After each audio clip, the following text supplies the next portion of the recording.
अस्सलाम वालेकुम जी। मैं नजमुल हसन बाजवा हूँ और आज की ये मेरी जो वीडियो है ये बड़ी एक मुख्तलिफ मौजू के ऊपर है। आज की हमारी वीडियो सियासत के ऊपर नहीं है, बल्कि एक बड़ा ही अजीब मसला, चूँकि आपको पता है मैं इंग्लैंड में हूँ, तो यहाँ पे बड़ा एक अजीब मसला मैंने देखा। वो तमाम लोग जो कि पाकिस्तान इंग्लैंड में आना चाहते हैं या फिर किसी तरीके से आ जाते हैं, उनके साथ एक बड़ा अजीब मसला पेश आता है यहाँ पर, जिसके ऊपर आज तक किसी ने बात नहीं की। सो मैंने ये सोचा कि सियासत से हटकर इस मौजू के ऊपर बात की जाए।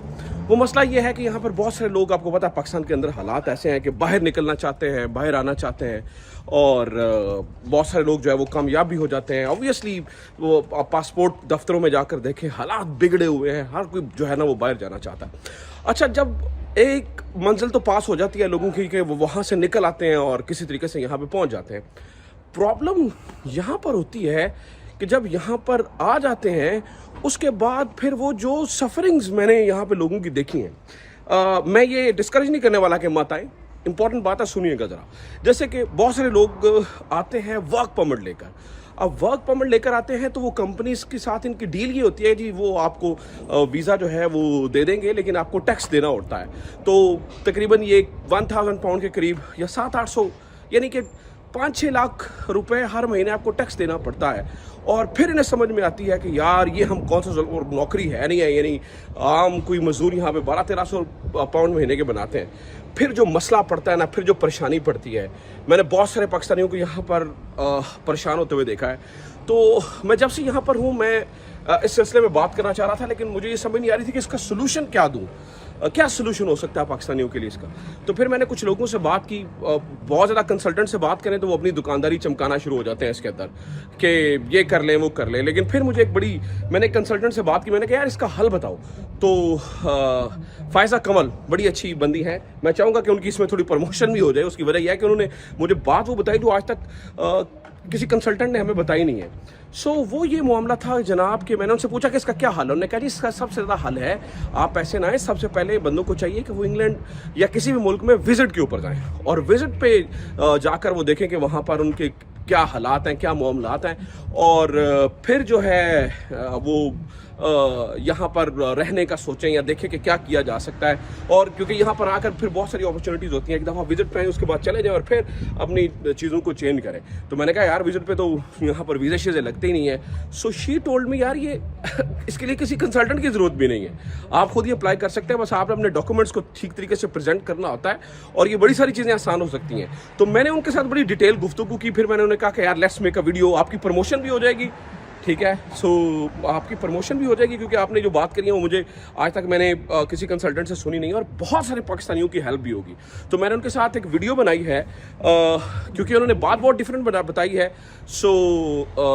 मुझे लगता है कि ऐसे बंदों को प्रमोट भी करना चाहिए, और ये हल बहुत अच्छा है। अगर आपको लगता है कि यार ये ज़बरदस्त है, so you can do it, you can do it. आप इस वीडियो को भी देखिए और उस वीडियो को देखकर जो है वो अंदाज़ा भी लगाइए, तो आपको बहुत सारी चीज़ें जो है ना वो यहाँ पर करने को जो है ना वो मिल जाएगी, और आपको एक और ऑप्शन जो है वो मिल जाएगा। उम्मीद करता हूँ ये वीडियो आपके लिए इन्फॉर्मेटिव होगी। मैं आपके साथ वीडियो अटैच कर देता हूँ, इसको देखिए और सारी बात गुफ्तगू सुनिए और देखिए कि आपके लिए हेल्प आउट कर सकती हैं चीज़ें या नहीं कर सकती हैं। वीडियो देखिए, फिर इंशाल्लाह बात होती है। तो जनाब फ़ायज़ा कंवल साहिबा हमारे साथ मौजूद हैं, एफके कंसल्टेंट से। जैसे कि मैंने आपको बताया कि बहुत सारी मिस्टेक्स मैंने यहाँ पे आके देखा है कि लोग करते हैं। बहुत सारी चीज़ें बड़े आसानी से पाकिस्तान से मैनेज हो जाती हैं, लेकिन उनके लिए मुश्किल रास्तों से, पेचीदा मामलात से होकर यहाँ पर पाकिस्तानी पहुँचते हैं, जो कि मुझे लगता है कि एक ऐसी चीज़ है जिसे बेहतर तरीके से डील किया जा सकता है।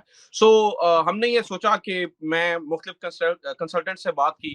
फ़ायज़ा कंवल साहिबा आज हमारे साथ मौजूद हैं, one of the credible consultants in Lahore, और बहुत सारी कैटेगरीज को डील करती हैं। आई थॉट कि आज इनसे एक्सपर्ट ओपिनियन ली जाए कि कौन सी मिस्टेक्स करते हैं, क्या मिस्टेक्स नहीं करनी चाहिए, किन चीज़ों से जो है ना वो बेहतर तरीके से डॉक्यूमेंटेशन की जा सकती है। फ़ायज़ा कमल साहब, बहुत शुक्रिया, आज आप हमारे साथ मौजूद हैं। मैंने इससे पहले सबको बताया है कि बहुत सारी गलतियाँ करते हैं लोग। ऑब्वियसली एक सिचुएशन ऐसी है कि हर कोई पाकिस्तान से जो है वो इस वक़्त मूव करना चाह रहा है। अनफॉर्चुनेट है, लेकिन क्या करें, कुछ मामलात ही ऐसे हैं।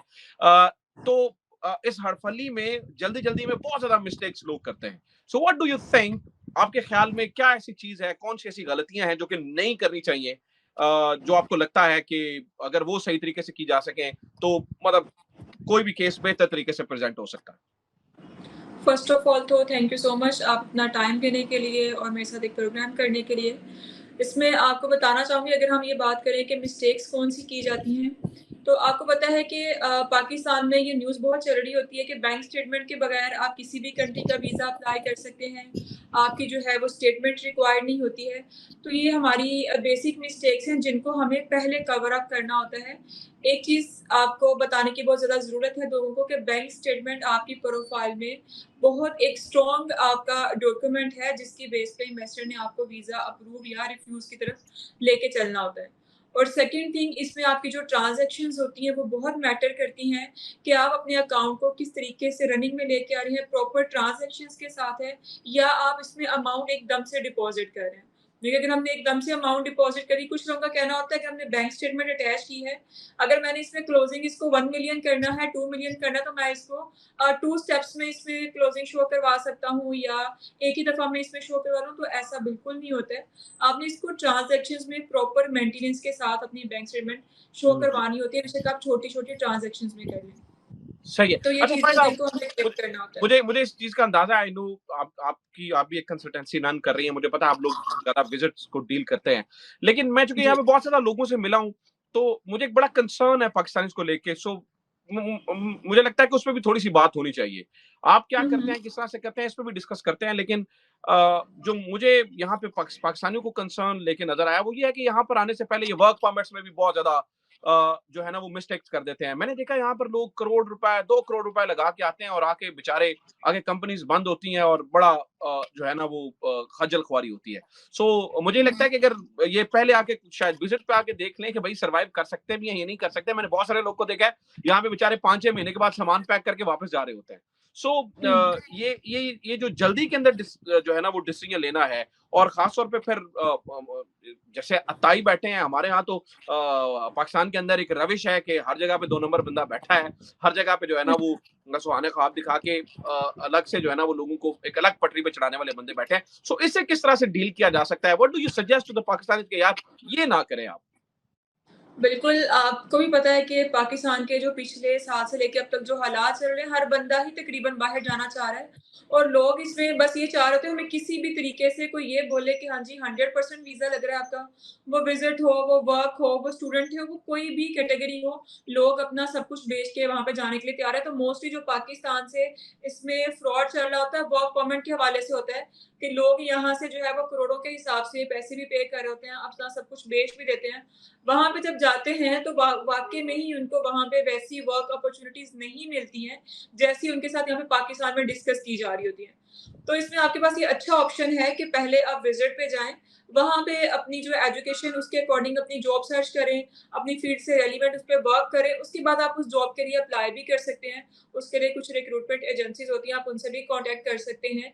तो पहले मेरे ख़्याल से आपको इस ऑप्शन को अवेल करना चाहिए, विज़िट पे जाएँ और वहाँ पे जाके अपने लिए ऑप्शंस देख लें। और मुझे लेकिन लगता है कुछ विज़िट के कंट्रीज़ ऊपर हैं। इतना ज़्यादा वो मेरा नहीं ख़्याल जितने ये करोड़ रुपए लगा के आते हैं और यहाँ पर आके फिर खज्जल ख्वारी होती है, विज़िट में मेरे ख़्याल से इतने ज़्यादा पैसे लगते भी नहीं है जितना ये वर्क परमिट हाँ, के लिए बिल्कुल लगते हैं। ऐसा ही है, विज़िट पे बहुत आपका मिनिमम से एक्सपेंस आता है, सिर्फ़ एम्बेसी फ़ी है, वो आपने हर कंट्री की वो फ़ीस पे करनी होती है, अप्रॉक्सिमेटली 40-50 इसके राउंड अबाउट हर कंट्री की एम्बेसी फ़ी होती है। बाकी जो है इसके अलावा कोई कंसल्टेंट आपसे सिर्फ़ अपनी कंसल्टेंसी चार्ज करे, इसके अलावा कोई एक्स्ट्रा कोई चार्जेज़ नहीं होते हैं। जैसे कि आपकी इतनी हाई अमाउंट में नहीं होता है कि जी हाँ, आपको सोचना पड़े कि मैं अपना घर सेल करूँ, अपनी जॉब स्विच करूँ, ये करूँ, इसके लिए आपको सोचने की ज़रूरत नहीं होती है। और हुँ, बाकी कुछ कंट्रीज़ हैं, वो हमें ये फैसिलिटी भी दे रही होती हैं कि आप विज़िट पे आके इसको वर्क में कन्वर्ट कर सकते हैं। हाँ। उसमें कनाडा है, कनाडा ऐसा ऑप्शन है कि उसमें आपका विज़िट वीज़ा ही लॉन्ग टर्म का स्टैम्प होता है कि अपने विज़िट को आप वहाँ पे जाके वर्क में कन्वर्ट कर सकते हैं। न्यूज़ीलैंड है, न्यूज़ीलैंड का जैसे पहले 6 मंथ का वीज़ा था, अभी 1 ईयर का आपका वीज़ा लग रहा है। तो हुँ, न्यूज़ीलैंड भी आपको अपॉर्च्युनिटीज़ देता है कि आप विज़िट को वहाँ पे वर्क में कन्वर्ट कर सकते हैं।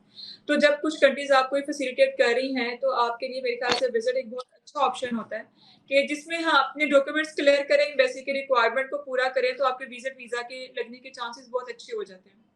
अच्छा इसमें चूँकि मेरा कहने का मतलब ये है कि मैंने भी यहाँ पे ये चीज़ महसूस की so that's why I really made this video कि ये बहुत ही यानी हम कोई भी मैंने एक जगह पे पढ़ा था कि डू नॉट जज the depth of the river by both feet, कि अचानक से छलांग लगा के तो आपको नहीं वो देखना चाहिए। अगर आप रिस्क लेना चाहते हैं तो कैलकुलेटेड रिस्क लीजिए। पहले ये देखिए, आप यहाँ पर अंदाजा लगाइए कि ये मुमकिन है भी है, आप सर्वाइव कर सकते हैं या नहीं कर सकते हैं। फिर बाद में बहुत सारे लोगों को मैं यहाँ पर जो है ना वो परेशान हाल देखता हूँ। अच्छा, एक और मिस्टेक जो बहुत लोग करते हैं, क्योंकि मैं ये चाह रहा था कि फायजा, आप चूंकि आप एक्सपर्ट हैं और आपने बड़े सारे सक्सेसफुल केसेस किए हैं, आई नो दिस, आपकी कंसल्टेंसी बहुत अच्छा काम कर रही है। सो एक बहुत बड़ी मिस्टेक वो मैंने देखा यहाँ पे लोग डॉक्यूमेंटेशन में करते हैं और फिर डबल डबल पैसे भरते हैं उस चीज के। सो डॉक्यूमेंटेशन में क्या बड़ी गलती होती है जिसको सही किया जा सकता है, या आप ये समझते हैं कि इसको ठीक करें तो जो खास तौर पे विजिट के वीजा लगने के चांसेस ज्यादा होते हैं? अब विज़िट की अगर बात की जाए तो इस चीज़ का जो है सभी लोगों को आइडिया है कि विज़िटर्स अगर जाते हैं तो वापस नहीं आते हैं। हमें इस चीज़ को क्लियर करना होता है कि इसका मेन पर्पस क्या है वहाँ पे अराइवल का, और ये वापस ज़रूर आएगा, इस चीज़ के लिए हमें एम्बेसडर को सैटिस्फाई करना होता है। तो उसके लिए हमने को इसको ऐसा डॉक्यूमेंट्री प्रूफ देना होता है जिससे ये क्लियर हो सके कि जी बिल्कुल एक जेन्युइन विज़िटर है, ये विज़िट करेगा, वापिस आ जाएगा। बेसिक डॉक्यूमेंट्स तो आपके होते ही हैं, आपका passport, ID card, FRC, bank statement वगैरह चीज़ें तो बेसिक हैं ही। उसके साथ-साथ आपका एक पर्पस ऑफ विज़िट क्लियर होने का होना बहुत ज़रूरी होता है। उसके लिए हमें कोई ऐसा डॉक्यूमेंट साथ अटैच करने की ज़रूरत है, जो आपकी प्रोफाइल के लिए बहुत स्ट्रॉन्ग होता है। अब जैसे कि कुछ क्लाइंट्स हैं, वो कह रहे हैं कि मैं विज़िट करने जाना चाह रहा हूँ, मैंने वापिस आ जाना है। अगर हमारे पास 10 क्लाइंट डेली के आते हैं, तो उनमें से 9 क्लाइंट ऐसे होते हैं जिन्होंने वापिस नहीं आना होता है। कोई एक हम्म। पर्सन ऐसा होगा जिसने वापस आना होता है, जिसकी वजह से हमारी वीज़ा रेशियो काफ़ी कम हो चुकी है, सक्सेस रेशियो। तो इसको हम्म। इन्वेस्टर के सामने क्लियर करने के लिए जी कि इसका जेन्युइन पर्पस क्या है वहाँ पे विज़िट का, और ये वापस आएगा। हम इसको सॉलिड करने के लिए वहाँ से हम इन्विटेशन साथ अटैच करते हैं। जिससे ठीक है। आपकी प्रोफाइल काफ़ी स्ट्रॉन्ग हो जाती है। आपका एक सॉलिड रीज़न क्लियर हो जाता है। बाकी इसमें आपकी बैंक स्टेटमेंट बहुत मैटर करती है, वो आपकी प्रॉपर होनी चाहिए। आप इसको अगर फाइलर नहीं भी है तो खुद को एनटीएन पे रजिस्टर्ड करवा लें, और बाकी अपने जॉब कर रहे हैं तो जॉब के डॉक्यूमेंट्स, बिज़नेस है तो बिज़नेस के डॉक्यूमेंट्स ये साथ अटैच करके एक प्रॉपर वे में इन्वेस्टर को अगर अपने डॉक्यूमेंट्स अपलोड करते हैं तो आपकी वीज़ा की रिफ्यूज़ल रेशियो बहुत कम हो जाती है, और ये सक्सेस रेशियो की तरफ ज़्यादा चला जाता है। यानी कि मैं आपकी बातों से ये समझ पाया हूँ कि हम अंधाधुंध एक तरफ लगे हुए हैं और अंधाधुंध पैसे भी लगा रहे हैं, हालांकि अपॉर्चुनिटीज हैं, या हमारे ज़हन में ये एक तस्वुर कायम हो चुका है कि ग्रीन पासपोर्ट पे शायद वीजा लगना ही नहीं है, तो बस किसी बिल्कुल। से भी। जी जी जी। सो शायद किसी भी तरह अगर वो कहता है कि यार फलां जगह पे वर्क परमिट ले लो, अब पता नहीं है काम क्या है, यहाँ पर आके लोग बैठ जाते हैं और फिर परेशानी बढ़ जाती है, क्योंकि यहाँ पे मुझे लगता है कि पाकिस्तानियों को ये समझने की जरूरत है कि वेल कैलकुलेटेड चीज होनी चाहिए। दूर के ढोल साने होते हैं जब आप करीब आते हैं, अगर आपने सही से उसको कैलकुलेट नहीं किया हुआ है, सही से चीजों को मैनेज नहीं किया हुआ है, तो बहुत मुश्किल हो सकती है। इसलिए जो विजिट है वो बड़ा जरूरी है, पहले आप उस मुल्क के बारे में जान सके। सो फायदा, आप मुझे बताएं आप किन ममालिक के लिए खास तौर पे, चूंकि मुझे ये तो पता है कि आप यूके और आयरलैंड के लिए, क्योंकि मैं यूके में हूँ, जब मैंने आपसे बात की सो यू टोल्ड मी कि यूके और आयरलैंड के केसेस तो आप देखती हैं। वैसे आप पर्सनली और किन हुँ। किन ममालिक में आप समझते हैं, यूरोप की कंट्रीज या यूके, ऑस्ट्रेलिया और कनाडा में से कौन सा ऐसा मुल्क है जहां पर आप समझते हैं कि यार यहाँ पर जो है ना वो जल्दी से वीजा लग सकता है और यहाँ पर रेशियो ज्यादा है, वीजा परसेंटेज ज्यादा है उसकी अप्रूव होने यूरोप में अगर हम बात करें तो स्पेन और इटली अभी बहुत अच्छी ऑप्शन चल रहे हैं। अब से 2 साल पहले इटली की जो है वो अपॉइंटमेंट्स नहीं मिल रही थी, वरना इससे पहले लोग अप्लाई ही सिर्फ स्पेन और इटली के लिए करते थे। तो अभी हम्म। इटली की दोबारा से अपॉइंटमेंट ओपन हुई है, तो लोग उसके वर्क वीज़ा की तरफ बहुत भाग रहे हैं, लीगलाइज़ेशन की तरफ बहुत भाग रहे हैं। तो आप बेहतर ये है कि आप इटली विज़िट वीज़ा पे जाएँ, वहाँ पे जाके आप इसको वहाँ पे जाके आप इसके मज़ीद अच्छे ऑप्शंस देख सकते हैं। इटली, स्पेन, ये पाकिस्तान से भी इनकी रेशो बहुत अच्छी चल रही है अगर हम यूरोप की बात करें। वैसे ओवरऑल न्यूज़ीलैंड इस टाइम पे बहुत अच्छा जा रहा है, कनाडा बहुत अच्छा है। यूके की अगर हम बात करें तो यूके हमेशा से अच्छा ऑप्शन रहा है, उसके लिए आपकी ट्रैवल हिस्ट्री मैटर नहीं करती है। वो आपको फ्रेश पासपोर्ट पे भी वीज़ा देता है, लेकिन उसके लिए आपकी बैंक स्टेटमेंट बहुत अच्छी होनी चाहिए, कि प्रॉपर बहुत अच्छी से मतलब ये नहीं है कि आप इसमें 1 करोड़ 2 करोड़ का बैलेंस शो करवा लें। हमारे यहाँ पे ये प्रॉपर बहुत गलत मैनेज्ड हो। कॉन्सेप्ट बना हुआ है। जी, अगर आप उसमें अपना बैलेंस कम भी रख रहे हैं, लेकिन आप इस तरीके से बैलेंस रखें कि वो प्रॉपर जस्टिफाई होना चाहिए, तो यूके आपका वीज़ा बहुत कम रिफ्यूज़ करता है। और इसके साथ-साथ आयरलैंड की वीज़ा रेशो इस टाइम पे बहुत अच्छी है, क्योंकि आयरलैंड में पहले एप्लीकेशंस नहीं जाती थी, लोगों का सारा जो फ़ोकस था वो यूरोप की तरफ था, यूके की तरफ था। इसकी वजह से अभी आयरलैंड की वीज़ा सक्सेस रेशो बहुत अच्छी जा रही है, कि समझ लें उसमें 90 प्लस चांसेस अभी चल रहे हैं वीज़ा अप्रूवल्स की तरफ। मुझे ये भी पता चला है कि that you are so confident about these visit visas के आप बहुत सारे लोगों को कहते हैं कि आप हमारे साथ डन बेस पे कर लें। ये रिस्की नहीं है थोड़ा, मतलब आर यू नहीं, ऐसा बिल्कुल भी नहीं है, बल्कि कॉन्फिडेंट? मैं डन बेस पे ऐसा बिल्कुल भी नहीं है, बल्कि मैं खुद लोगों से कह रही होती हूँ कि डन बेस या डन वीज़ा कुछ भी नहीं होता बिल्कुल। हम अपने हाँ, डॉक्यूमेंट्स को लेके, अपनी फाइल को लेके, अपनी चीज़ों के लिए बहुत कॉन्फिडेंट हैं और हम हर क्लाइंट को उसके डॉक्यूमेंट्स बाद में चेक भी करवाते हैं प्रॉपर कि अपनी फाइल को देख के आप सैटिस्फाई होंगे, तो ही आगे एम्बेसी तक प्रोसीड करेंगे। बात जहाँ तक डन वीज़ा की है, तो मैं बिल्कुल भी एम्बेसडर नहीं हूँ, मैं बिल्कुल भी 100% गारंटी नहीं दे सकती हूँ। तो मैं यहाँ पे ये चीज़ क्लियर करना चाहती हूँ कि जो भी आपको डन बेस पे बोले, 100% वीज़ा बोले, 20, 25, 30 लाख की डिमांड करे, तो मैं आपको यही सजेस्ट करूँगी कि प्लीज़ ऐसे लोगों से थोड़ा अवॉइड करें। अगर आप अपने डॉक्यूमेंट्स को लीगल, जेन्युइन वे में अप्लाई करना चाहते हैं, आप चाहते हैं कि आपका एक्सपेंस भी कम आए, आपकी वीज़ा सक्सेस रेशियो भी अच्छी हो, आप अप्रूवल्स की तरफ आएँ, तो अपने documents first of all complete करें। आप खुद से भी अपनी एप्लीकेशन अप्लाई कर सकते हैं, लेकिन अगर आप रिस्क नहीं लेना चाहते हैं, बिल्कुल भी रिफ्यूज़ल का, तो फिर हम आप हमसे कॉन्टैक्ट कर सकते हैं, लेकिन कभी भी डन बेस की तरफ आप बिल्कुल भी मत जाइएगा। सो यू नो यू आप आपसे बात करके मुझे लगा है कि जैसे ये एक इंडस्ट्री बनी हुई है, जेन्युइन लोग मौजूद हैं हमारे पास। तो मैं व्यूअर्स को भी कहना चाहूंगा, इस वीडियो को करने का मकसद भी ये था कि फायजा कंवल क्रेडिबल नाम है इंडस्ट्री का। अगर आप ये चाहते हैं कि बेहतर कंसल्टेंसी लेनी है, तो एफके कंसल्टेंट एक मुनासिब और क्रेडिबल नाम है, इनसे जरूर कंसल्टेंसी लीजिए और फिर यहाँ पर आके जलीलो ख्वार होने से बचिए। कहने का मतलब है जी, कि बिल्कुल। अपने अपने फ्यूचर को सही से राइट तरीके से प्लान कीजिए, ताकि यहाँ पर आके फिर मुश्किलात ना हो सके। Thank you very much Faiza, बहुत शुक्रिया। आज आप हमारे साथ मौजूद रही और आपने अपना कीमती वक्त दिया और हमें ये समझाने में मदद की कि किस तरह से चीजों को बेहतर तरीके से लेके चला जा सकता है।